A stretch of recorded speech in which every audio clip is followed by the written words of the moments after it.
New York on Sunday, big city taking a nap. Well, after my big roll through Central Park yesterday, I'm Alex Garrett Podcasting.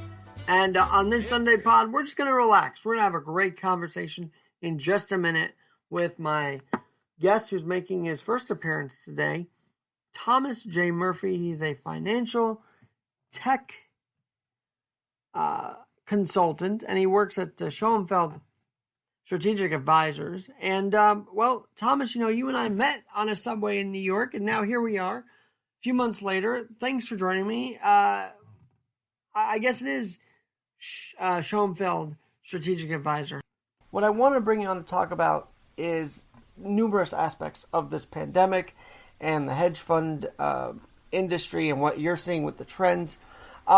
What inspired me to first hit you up, though, was when I had seen that this fallen hedge fund, Jacob Gottlieb, got this PPP loan. And when someone sees that and they say they're connected to a hedge fund, it really sort of damages the reputation of hedge funds on the whole.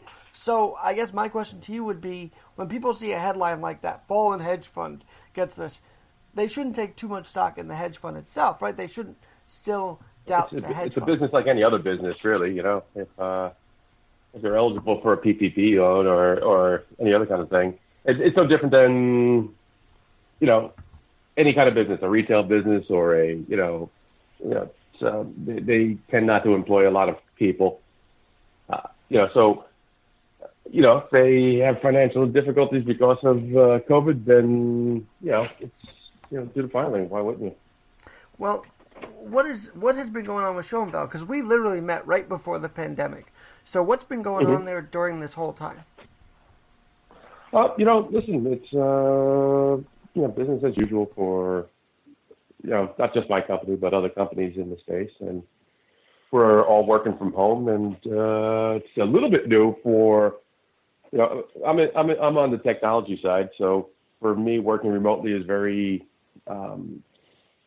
second nature. I've done it a lot, but for some of our traders, it's a, kind of a new experience, because normally you would be on a trading floor with a bunch of other people and, working through problems together. So it's a different way to work, but, I'd say that people adopted very quickly.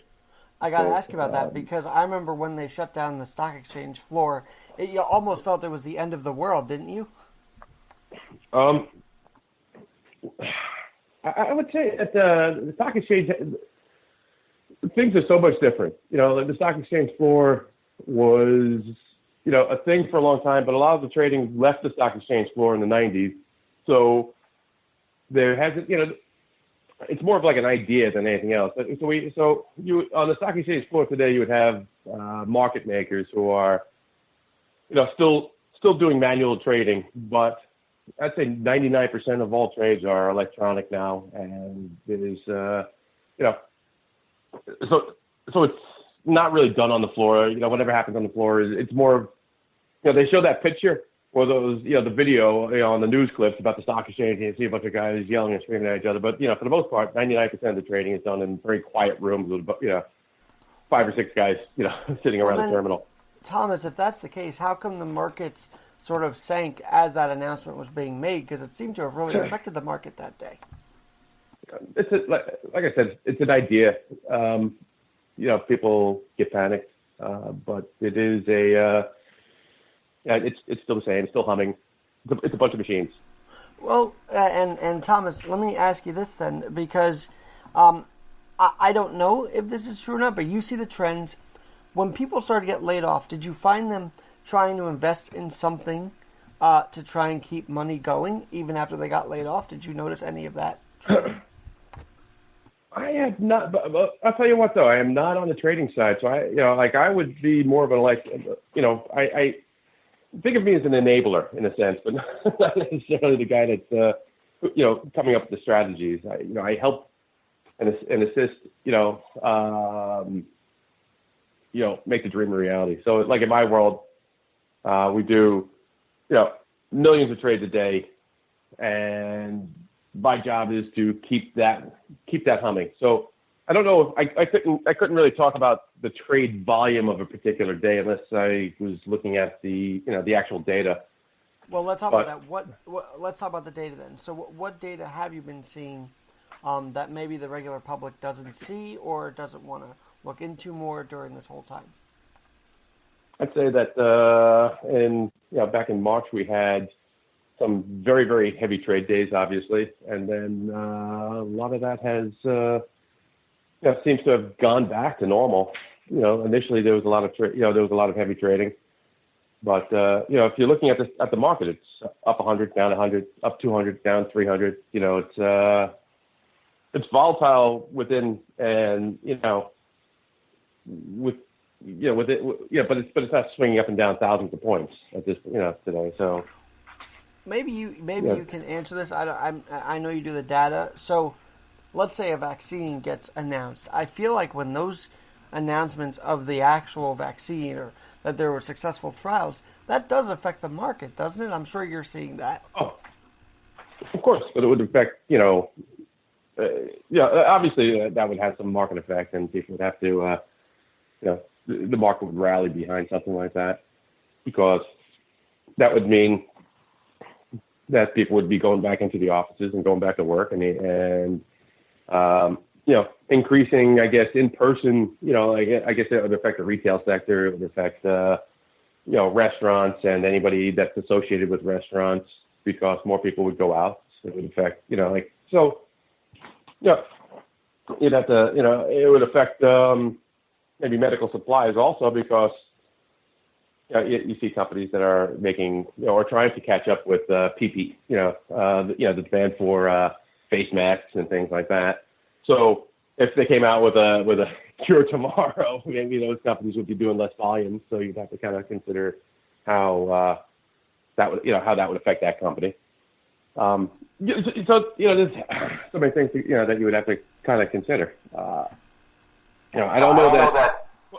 I think when you're talking about like a hedge fund, or you're talking about or an investment bank, there's different trading strategies that different portfolio managers have, and some of them are quantitative and would take that into account. But I don't think that they're basically going off of different strategies, different algorithms, say, for instance. So if I'm like a market maker, say, for instance, none of that stuff would matter. And on the IT side, I know you said you're an enabler. So what have you been able to do? How have you been able to get your company, people that invest with Schoenfeld, how have you been able to help them survive this pandemic? My job is, we have data centers all over the world, or co-locations all over the world, where we keep our servers next to markets, and we keep our portfolio managers. We keep any kind of technology problems transparent to our portfolio managers. We have backups, and we have all kinds of stuff that my job is to make sure that those guys sit at their desks and are able to pull the trigger on any trade that they want to do. So for us, the infrastructure is always there, and it's just vigilant monitoring, making it better, faster, stronger, more resilient to physical things like if somebody kicks a hard drive out, or if we lose some storage. We want to make that completely transparent to the guys who are on our front office and in our front desk. And that's the job of anybody in operations, really, is to sort of make, the infrastructure for which is required by the company as transparent as possible. Almost like it's not even a thought. It's always there. It's always like, they don't have to worry about it. It's like picking up a phone, you would expect to hear a dial. And that's, if that's what my job, that's what it is. These guys pick up, and they're able to trade flawlessly every single time. And, for the most part, we deliver that. Occasionally we'll have some glitches, but, well, let me ask you that. So as an IT person, when you see places like Twitter get hacked, or you see other institutions get hacked, that that must drive you crazy because you guys are working hard. But does that threat exist within your field as well? I'm sure it does, right? We have a lot less.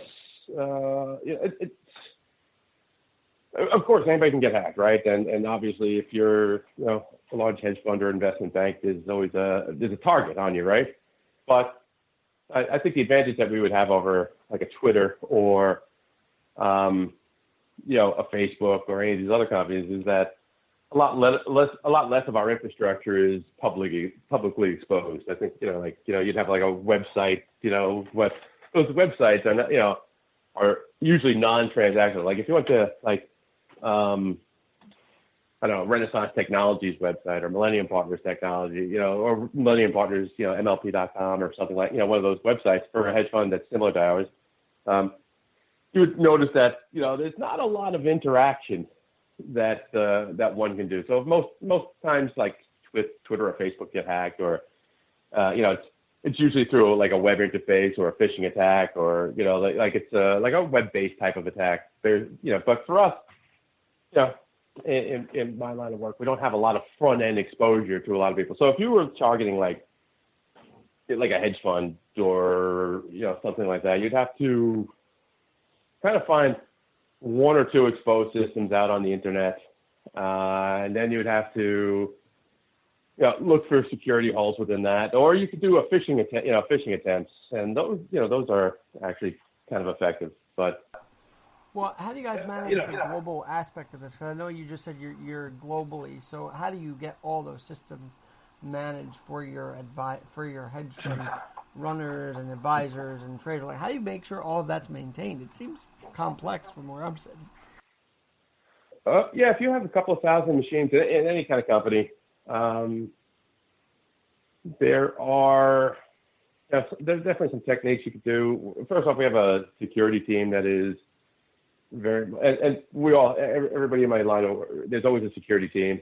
And if anything needs to get, like a couple of days ago, Red Hat came out with a security flaw, and there's a fix for that already. So we are going to push that out this week and make sure that we are covered in that aspect. So it's always, we know, we deal with our vendors a lot. When there's a patch or a security fix or something like that, we push it out immediately.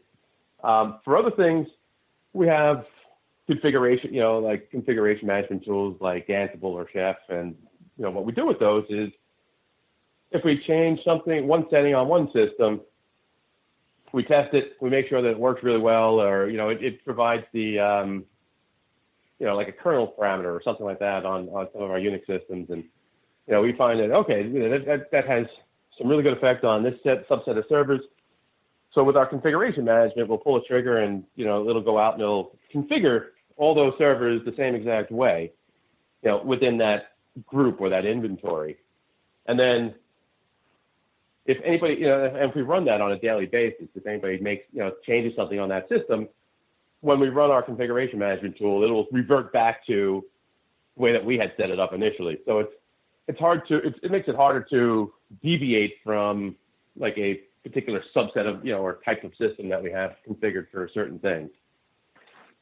So our trading systems, the ones that are actually trading, are configured one way. Our customer-facing, servers are, configured another way with, extra security and stuff like that.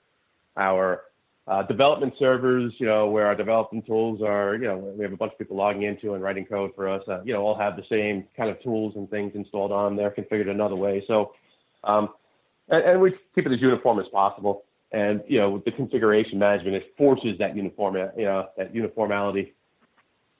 Thomas, for those who know you, may not know your story, so tell me here, what got you into this whole finance tech field that you have grown into here? My gosh, I kind of fell into it. I was in, I didn't, do school or university the traditional way. I sort of, I was going part-time, and I think I wanted to do computer science, and I ended up in a job where I was going to different data centers and, for like Dell, I didn't work for Dell, but I worked for a company that was, had contracts with Dell and HP, and I would run out and I would change out a hard drive or add memory to a system, or and that was my job for a couple of years. And because I knew Unix, an internet service provider asked me to go work for them, and I said, yeah, so I became a systems administrator. And then because I was in school also for computer science, I was doing systems administration and software development in school. I worked for the American Institute of Physics as a Unix and C programmer. And I did that for a couple of years. And then I found my way into AIG as a project manager, and managed a lot of their, larger corporate, treasury type projects and things, things like that. And, over my career, I kind of flop back and forth between managing, large numbers of systems as a systems administrator or engineer, or writing software for companies. And I've kind of, from AIG, I went to Morgan Stanley, JP Morgan, Bank of America twice. I was working for them. I went to Millennium Partners. I was there for a bunch of years. BNP Paribas. I was working on the trading floor as as an engineer there. So, I have a specialty niche for, software. Yeah, I'm a systems engineer that writes a lot of software development. Writes a lot of software. So, I kind of fill this like niche between, like a traditional systems administrator and a traditional software engineer. And there's like a need for someone in that space. Like, for instance, like 2 days ago, we were finding that, like, in a file transfer, we were having, we were able to duplicate it with a piece of C code. That a file transfer was failing between two servers and, in different data centers. And why is this happening? And, I was able to write some code and, trace system calls and, do a bunch of stuff that, normally would fall in between, in between these two particular jobs. But I was lucky enough where I've had that kind of experience for both. So that's how I ended up doing what I do. Banks and hedge funds have, are prevalent in New York. So, it was only a matter of time before I ended up working in, in this, this industry. They're the ones that hire the most technologists here. If I was in Silicon Valley, I'd probably work with Twitter or something.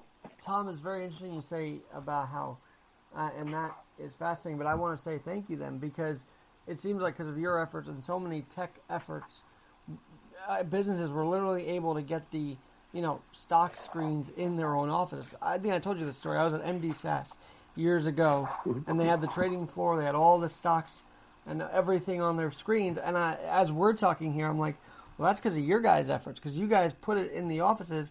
And so that was about 20 years ago. So when that shift started to happen, I guess that was sort of a telltale sign that, trading was changing right before our very eyes.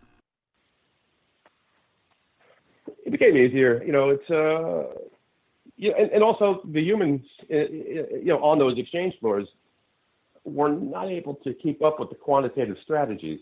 So if I have a computer system, like, I would literally shave nanoseconds off of a trading, situation, like our trading, by taking a 5 millimeter network cable and making it a 3 millimeter network cable.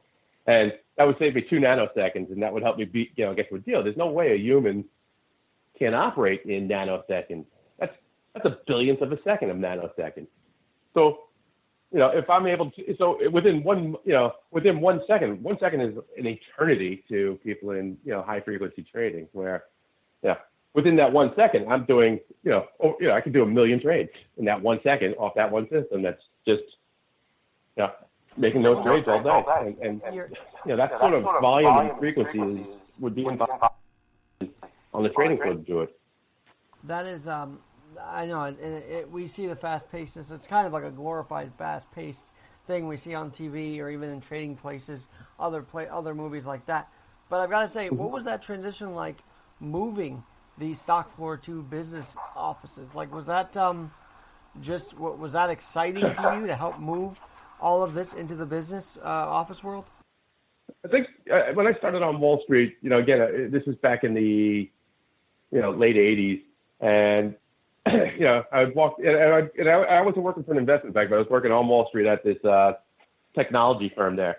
And you would see people coming out of the buildings drunk at 8 o'clock in the morning from the night desk someplace, or they were working, they were trading nights and they were loaded, or there was the 80s had Wall Street was famous for the cocaine and the drinking and the partying, and it was almost like Chad would go into would go into work one day and say, guys, I was at the Chevy dealership. I was buying a Chevy over the weekend. The place was packed. Buy 1 million shares of Chevy. And it went from that, where to a lot of math, frankly, a lot of math geniuses and kind of nerds taking over Wall Street because they were doing things quantitatively. If you look at like some of the biggest hedge funds, Jim Simmons runs Renaissance Technologies, and Stephen Schoenfeld is known to be into stats.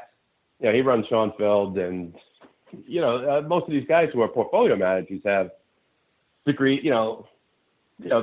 graduate degrees in finance, physics, mathematics, statistics, applied mathematics. Those are the degrees that these portfolio managers have, and it went from this like really party type of environment to almost overnight in the 90s and early 2000s to this collegiate sort of academic type of environment, which surprised a lot of people. And right. And I want to cover '08 too, because I'm sure you have a lot of stories during that meltdown of the tech side especially. But really quickly, you just mentioned some hedge fund managers. And Stephen Cohen's been in the news because he wants to buy the Mets. So when someone like that, when a hedge fund manager is in the news, or one of your guys is in the news, do you find the traffic to all of these sites just jump up when these guys are mentioned? Or what drives the traffic to websites for Schoenfeld or even other hedge fund managers, sites? I think, nothing. If I were to guess, I'm not looking at the web stats, but like, Schoenfeld, we market, but our marketing is very different than, like our marketing department obviously do things very differently than somebody that's marketing toward consumers. So, if we're marketing as somebody that is, running a pension plan or an endowment fund, or like those, so it's a, it's a very different type of thing than being, wanting to be incredibly public and having consumers come to us, because consumers are not the buyers of our product.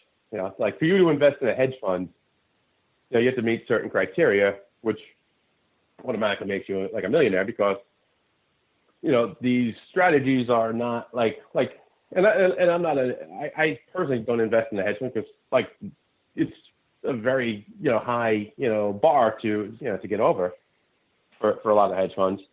So, I'm like anybody else. I have like my 401k and I have these long-term sort of, investments in, my personal life. But, for you to invest in a hedge fund, you have to meet a certain criteria in terms of your financial income or your holdings. And the reason for that is the SEC says, these are kind of, risky investments. These guys are not, sometimes they, doing fundamental trading. They're doing, some of them are doing, quantitative trading where, they're shorting, stocks, and they're doing, options. They're, they can invest in, some more exotic products if they wanted to. They can do whatever they want. So, so we're not, so our web traffic and maybe consumer awareness is not, what what you would consider to be like, driving traffic to our site.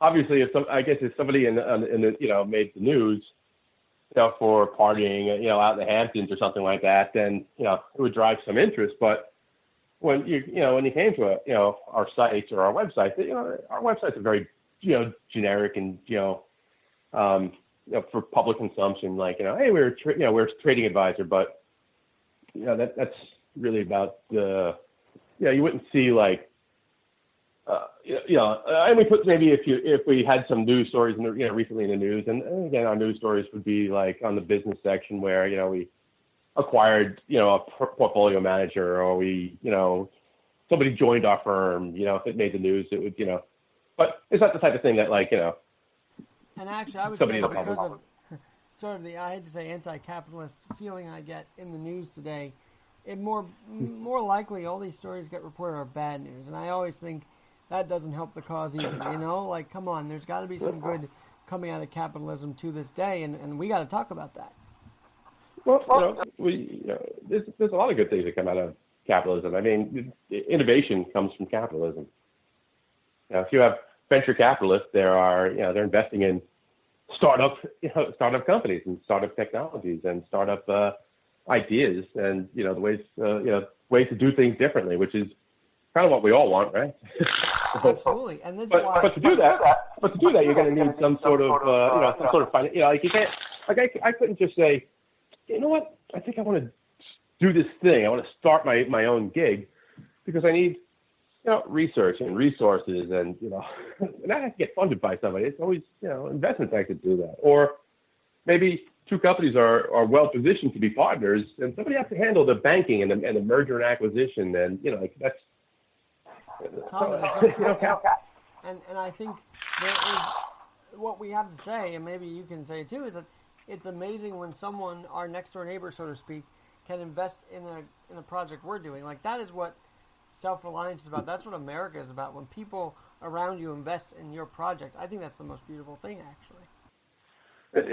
It is great. We know that we've looked at other places where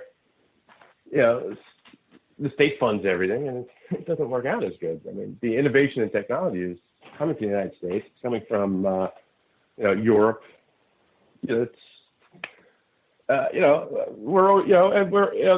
problem is we have to protect our IP because it's getting stolen by countries who are not doing the same type of work we are. And whatever you think of President Trump, he has tried to stop the intellectual stealing, and I don't know if you've had that try from Chinese companies, but that they exist. I mean, they're trying to steal our property to this day, and yet just yesterday, TikTok was sold.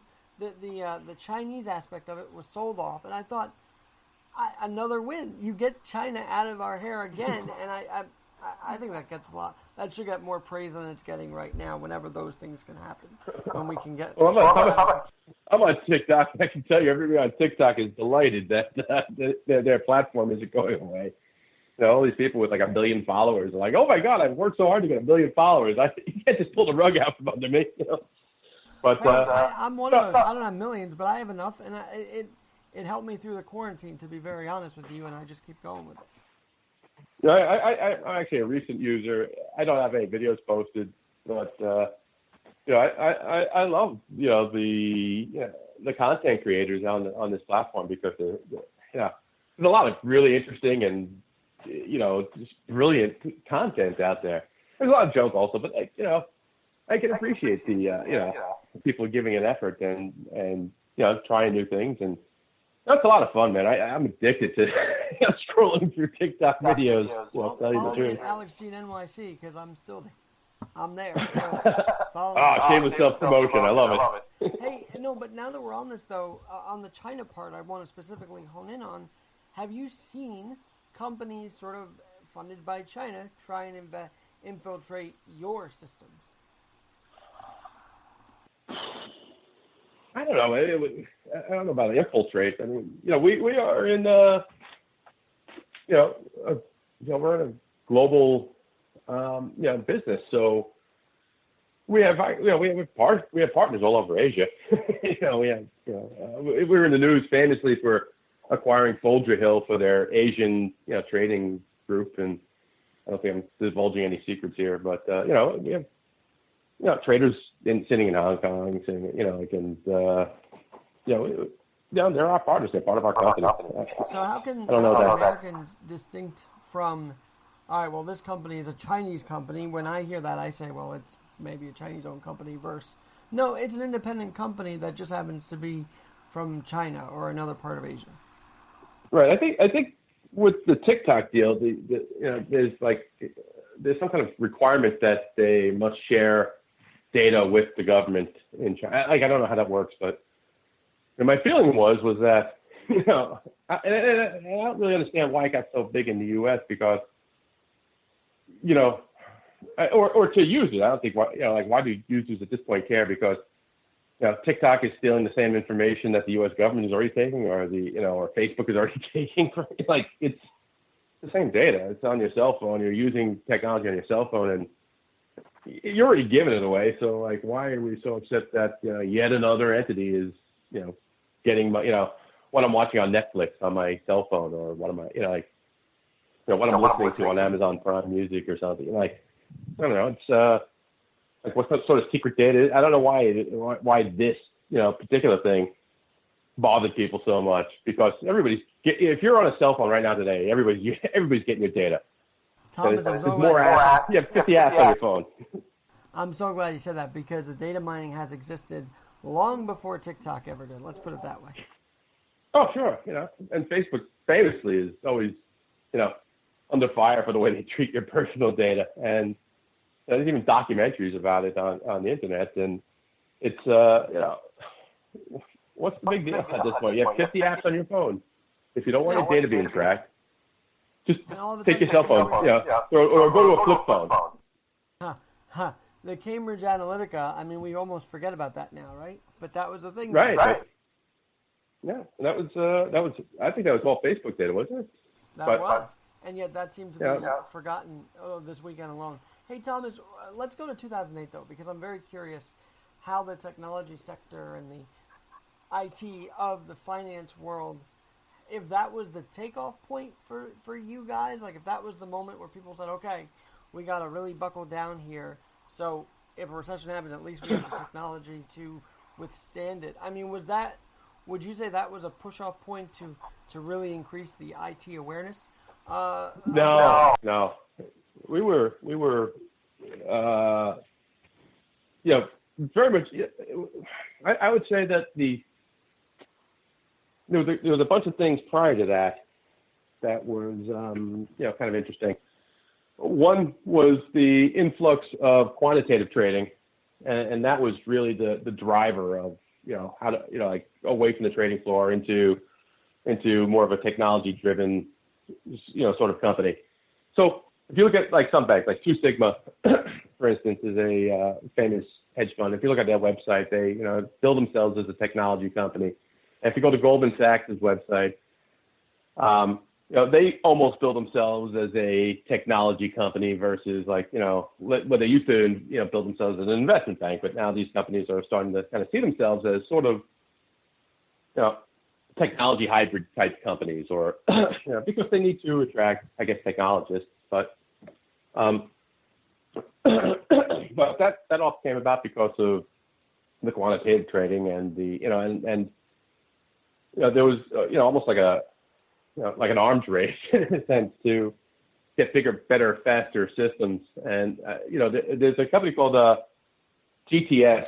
They are one of the there's like one of two designated market makers on the New York Stock Exchange, and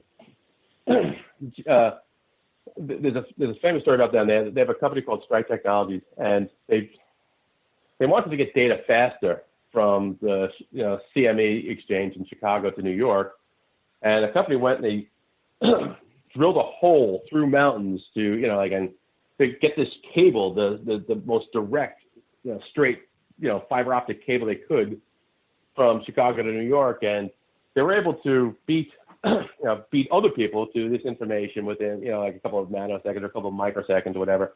And so that they were selling this, and it was incredibly valuable to have the data a couple of microseconds before everybody else. And the GPS technologies basically made that cable that they spent probably $1 billion to create this cable. But GPS technologies within a year or two made that thing completely obsolete, because then they found that they can use microwaves. So GTS now has a microwave network to get Chicago CME data to New York faster than that cable did. And the idea was to get that information just a few microseconds faster. So when you have a race like that, if I have that information a few microseconds faster, I can make that trade faster, and I'm the one that gets that business, and that other guy does not get that business. So that's the thing that built up Wall Street technology, that sort of speed and that sort of those sorts of algorithms to make things happen at a faster rate. And that's why, and it's like a Cold War, because if a new product comes out, we're all buying that new product to make, because that product promises I could do something a nanosecond faster or a microsecond faster.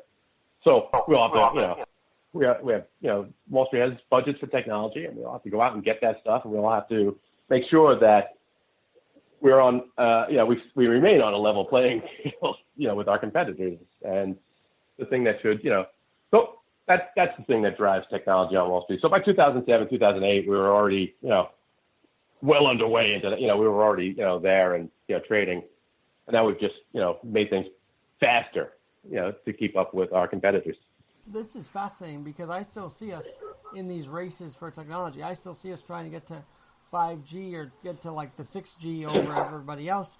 I still see us trying to beat out China, Russia, and even Iran on the technological front.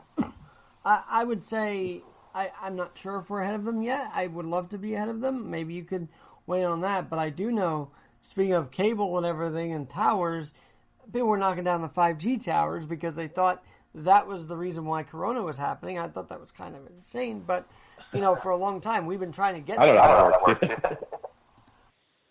We were together, though, against China, if I'm not mistaken. Well, I think everybody wants to get, like the faster, better technology, because it's great for, nationalistic, national pride, like, hey, we invented this thing, everybody's using it. It's, but, from more of a corporate space, like anything else, if you have a better technology, people are going to use it and you're going to make more sales. So, that's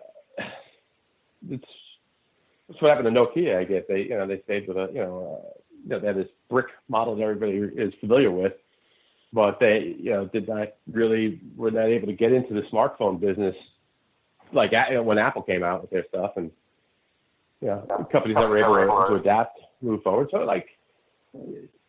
so who is it? Samsung and Apple now, I guess, or right. Google, Samsung, and Apple.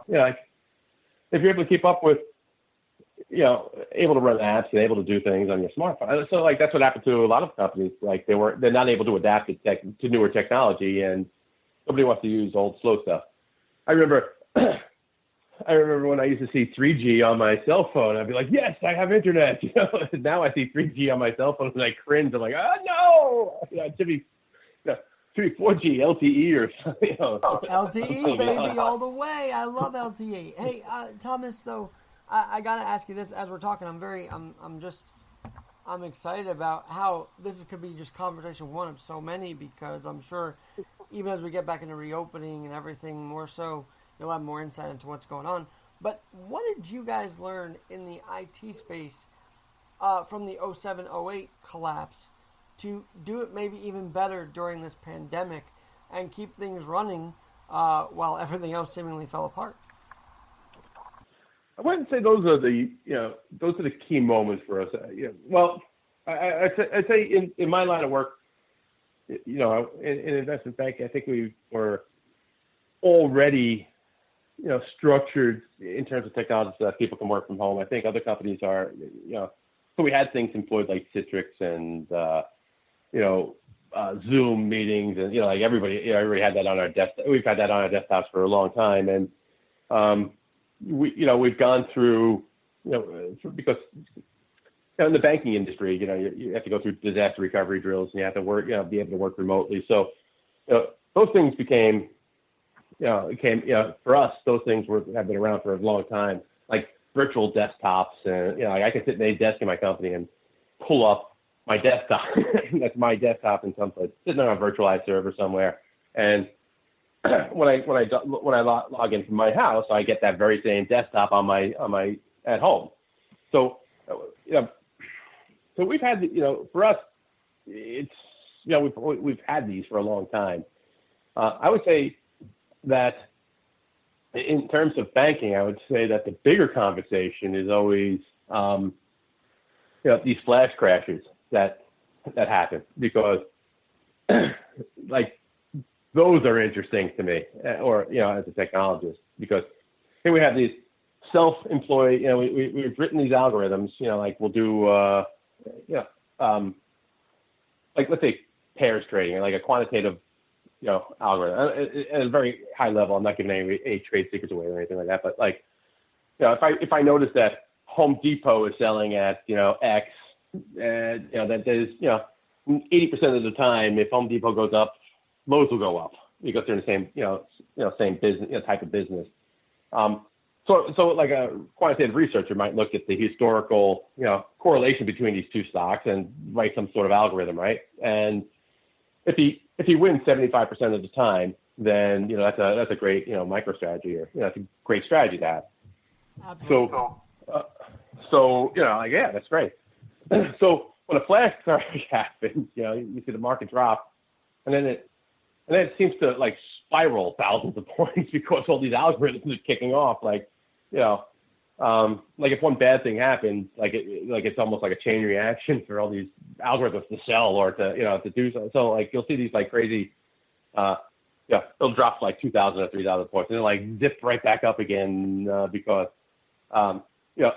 like some of these short sale algorithms have kicked in, and everybody starts shorting stocks, and like as a reaction to that, some of these options start kicking in, and like algorithms start kicking in and goes right back up again. So those things are kind of wonky, and I don't like it's got, I don't know what the answer is how to fix that, but there is danger to trading at these kinds of speeds. Famously, there was a company, Knight Capital Group. They had lost $400 million in 45 seconds because one of their systems, they might have had like 8 systems that had a software patch on it, and a guy didn't put it on that like 8th system, or it didn't install correctly on that 8th system. So now they had 7 trading one algorithm and 1 trading another algorithm, and as a result of that, they lost $400 million in 45 seconds, and it nearly put the company out of business. They had to take in outside money or capital from another company out in Chicago. But those sorts of things are terrifying and frightening to us, and we're always trying to find a way not to do that.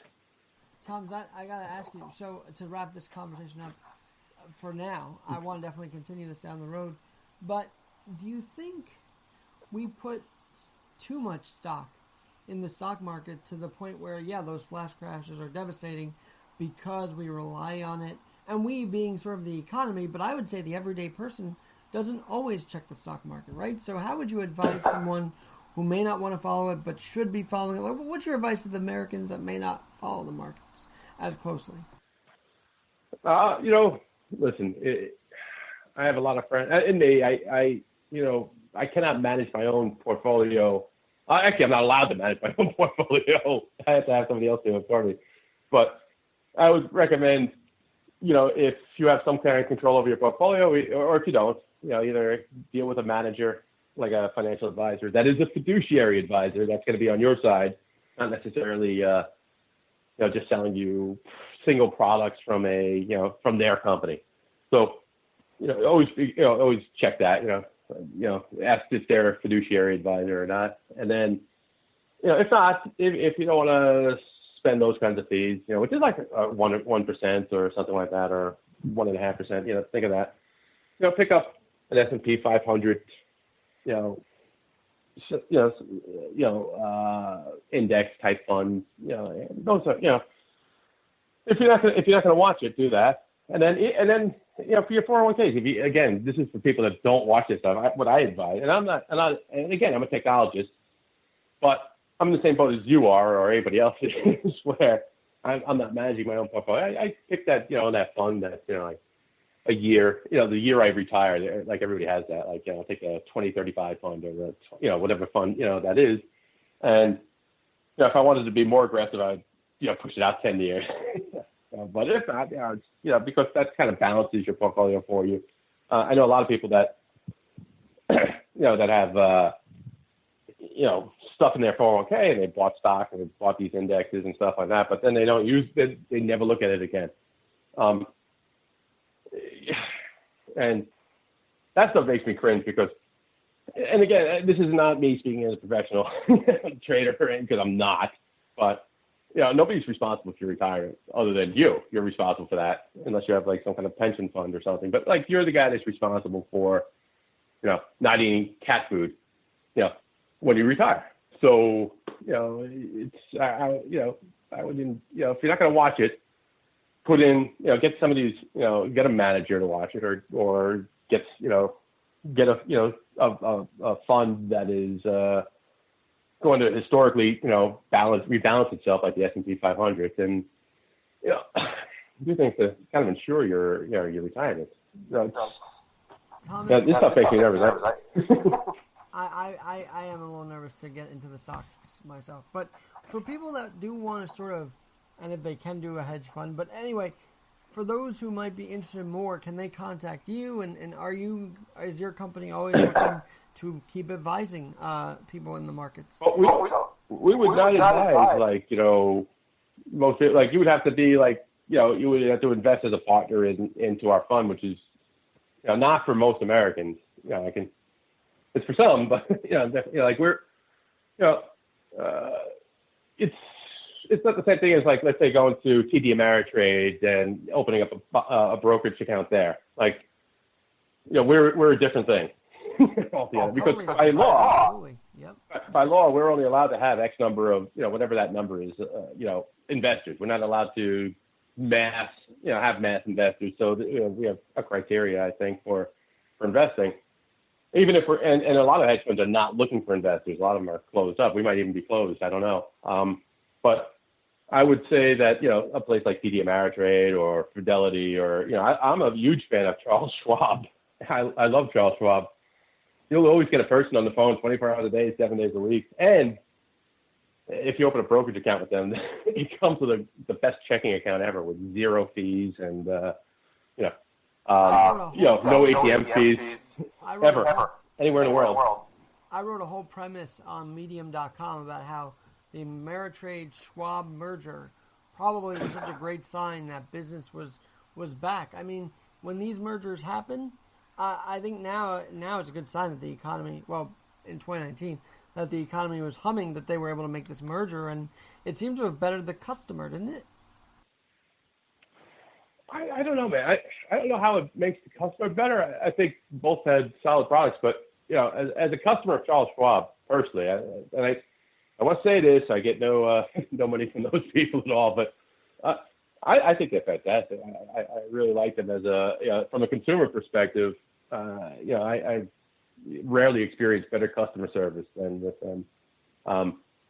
And their products, I think, when I have and I used to work for Bank of America, and I used to get like fees all the time. I got you, Thomas. Yeah, say that one more Alex? time. Yeah, I'm here. Okay. I'm here.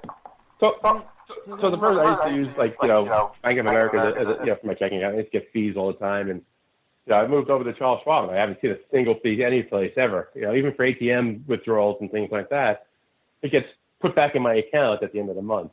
And as somebody who's like, if you travel a bit and you're overseas and you use the ATM, you're getting it at the day's best rate. The currency exchanges, and like, it's little things like that are like, man, this is fantastic.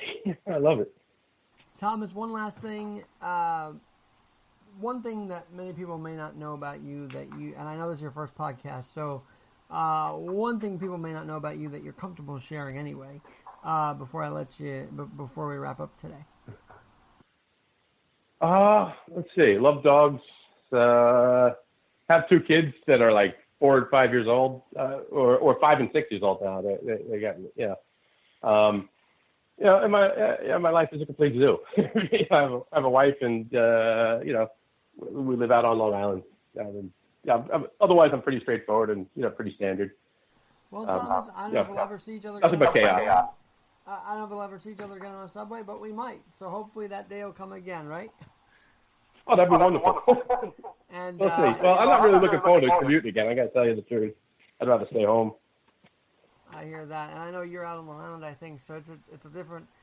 That's a different breed than the city right now, because it seems a little more open out there, actually. Yes, it's like I said, I feel like I've been pretty fortunate to be out here for this because we all have a backyard, and we set up in the backyard where those guys I work with that are in 2 or 3 bedroom apartments, and like they do not have they have no backyard to go to, and it's man, I couldn't even imagine. So Thomas, on this Sunday, lucked out. Yeah, and definitely blessed for sure by him. And it's Sunday, so I figured I'd throw that in there. So, Thomas, God bless you, man, and keep up the great work, keeping our financial sector as steady as possible through the tech field. And please come back, and I'd love to have you back. Oh, man, great. Thanks very much. Cheers. Good luck, man. Talk to you soon. Thank you. I'm Alex Garrett. We will talk to you again in the upcoming week. Stay safe.